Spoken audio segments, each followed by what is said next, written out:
विधानसभेच्या 2019च्या निवडणुकीनंतर शिवसेना, राष्ट्रवादी काँग्रेस आणि काँग्रेस या तीन पक्षांची महाविकास आघाडी स्थापन झाली होती. महाविकास आघाडीच्या सर्व नेत्यांनी किमान समान कार्यक्रमाच्या आधारावर सरकार स्थापन करायचं निश्चित केलं होतं. पण त्यावेळी महाविकास आघाडीचं सरकार स्थापन होण्याआधी अजित पवार यांनी उपमुख्यमंत्री देवेंद्र फडणवीस यांच्यासोबत सरकार स्थापन केलं होतं. पण ते सरकार फक्त 78 तास टिकलं होतं. पहाटेच्या त्या शपथविधीच्या घडामोडींबाबत अजित पवार यांनी आज इंदापुरात मोठा खुलासा केला. उपमुख्यमंत्री अजित पवार आणि भाजप नेते हर्षवर्धन पाटील यांच्यात मनोमिलन झाल्यानंतर दुसऱ्यांदा हे दोन्ही नेते एकाच मंचावर एकत्र आले. विशेष म्हणजे हर्षवर्धन पाटील यांनी इंदापुरात अजित पवार यांच्या पत्नी तथा बारामतीच्या महायुतीच्या उमेदवार सुनेत्रा पवार यांच्या प्रचाराच्या निमित्ताने कार्यक्रम आयोजित केला.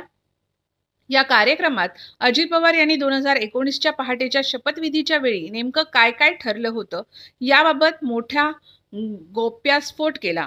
विधानसभेच्या 2019च्या निवडणुकीनंतर शिवसेना, राष्ट्रवादी काँग्रेस आणि काँग्रेस या तिन्ही पक्षांची महाविकास आघाडी स्थापन झाली होती. महाविकास आघाडीच्या सर्व नेत्यांनी किमान समान कार्यक्रमाच्या आधारावर सरकार स्थापन करायचं निश्चित केलं होतं.